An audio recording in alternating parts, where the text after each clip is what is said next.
नमस्कार। मैं शीतल पी सिंह, सतहिंदी.com पर आपका स्वागत है। आज मैं निकल पड़ा हूँ हिमाचल प्रदेश के लिए, जहां 12 तारीख को, आने वाले महीने में नवंबर की 12 तारीख को मतदान होना है विधानसभा के लिए। हालांकि गुजरात में भी मतदान होना है, लेकिन उसकी तिथियां अभी नहीं घोषित हुई हैं। हिमाचल प्रदेश की घोषित हो गई है, लेकिन उनके डिब्बे सुरक्षित रखे जाएंगे। और वो जो है 8 तारीख को दिसंबर में उनकी गिनती होगी। संभवतः तब तक गुजरात की भी तारीखें घोषित हो जाएंगी, और उसमें जो है गुजरात की भी गिनती इनके साथ ही होगी। तो नतीजे तो हम लोग साथ सुनेंगे, लेकिन चुनाव हिमाचल प्रदेश में पहले हो रहा है। वहां कल आखिरी दिन था लोगों के नामांकन का, तो अब चीजें स्थिर हो गई हैं। तो मैंने तय किया कि चलिए आप लोगों को हिमाचल पहुंच के पहले हिमाचल प्रदेश में क्या राजनीतिक रूप से हो रहा है उसकी रिपोर्ट दूं।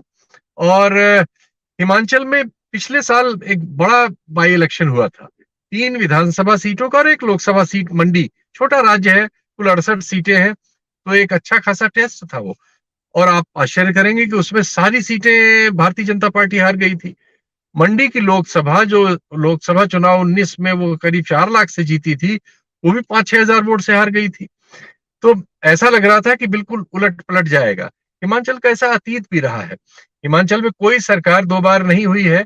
एक बार सिर्फ वीरभद्र सिंह साहब जब पहली बार पिछली सदी में 82 में मुख्यमंत्री बने थे, तो उसके बाद फिर 84 में श्रीमती गांधी की मृत्यु के बाद उन्होंने चुनाव करा लिया था, तो उसमें रिपीट हो गए थे।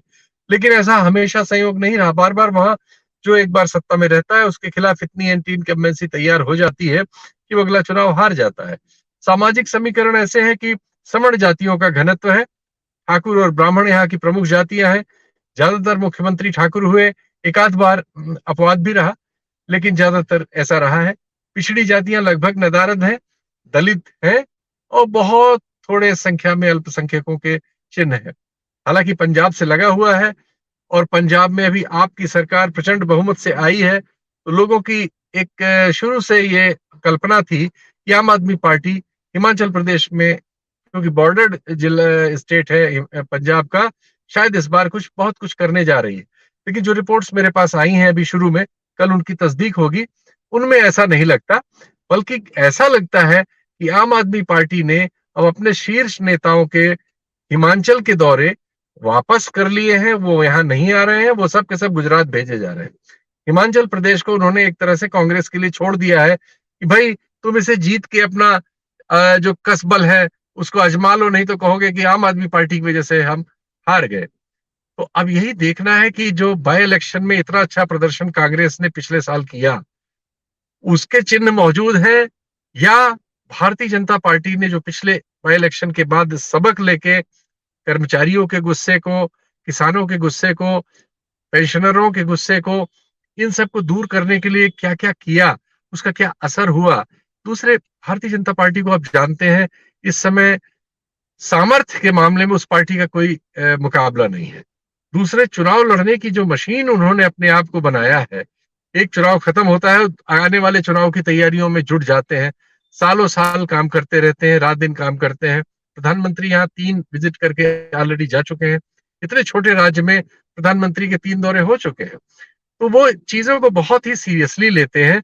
इसलिए उनको आप किसी भी चुनाव में, कहीं भी, वो म्युनिसिपल कॉर्पोरेशन का ही चुनाव क्यों ना हो, आप उन्हें हल्के से नहीं ले सकते, और उनमें गैर गंभीरता नहीं पा सकते। तो अब इस पूरी परिस्थिति में देखना होगा।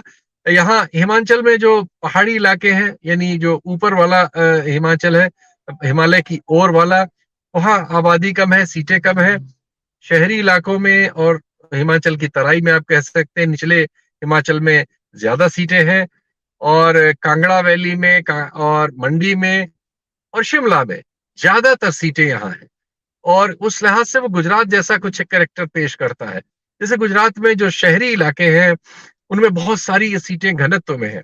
70-80 सीटें एक जगह बड़े बड़े शहरों में है, और उनमें जो होता है उससे पूरे नतीजे में फर्क पड़ जाता है।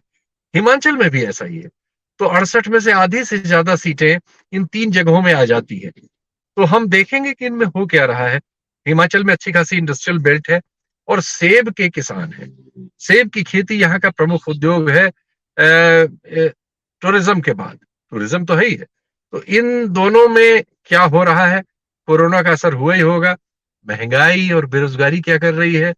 लोगों में महंगाई बेरोजगारी को लेकर गुस्सा कितना है, नहीं है? बीजेपी ने उसको ओवरकम करने के लिए क्या किया है? ये सारे सवाल मेरे सामने हैं और इन सारे सवालों को आपकी ओर से मैं इनके जवाब तलाशने की कोशिश करूंगा। कोशिश करूंगा कि जो कुछ हो रहा है उसमें वो निकालने की कोशिश मैं कर सकूं जो नतीजों में बाद में परिलक्षित हो। लेकिन आप जानते हैं चुनाव के बारे में इस तरह के दौरों से और इवन सर्वेक्षण से हम कोशिश करते हैं कि सच्चाई के आसपास पहुंचे, जो होने वाला है उसकी कुछ पूर्वाभास आपको दे सके। कई बार हम सफल होते हैं और कई बार असफल होते हैं। ये इस काम का एक जाना बूझा नतीजा है। इसमें हम कोई जादू नहीं कर सकते। ईमानदारी से सिर्फ जो कुछ है उसको बयान करने की कोशिश कर सकते हैं और जो कुछ हमें आता है, जो हमारी छोटी मोटी काबिलियत है, उसका उपयोग करके हम आप तक उसको लेके हाजिर होंगे।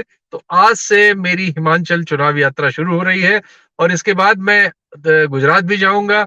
बीच में जो भारत जोड़ो यात्रा चल रही है उसमें भी मेरा जाने का कार्यक्रम है। तो अब आपसे लगातार मुलाकात होती रहेगी। तो मैं अब पंचकूला करीब करीब पहुंच गया हूं और थोड़ी देर बाद जो हिमालय की तराई की पहाड़ियां हैं वो न्योता देने लगेंगी। तो मैंने सोचा आप तक मैं ये संदेश अपना पहुंचा दूं कि कल से आप मेरे हिमाचल प्रदेश के दौरे की कवरेज देख रहे होंगे।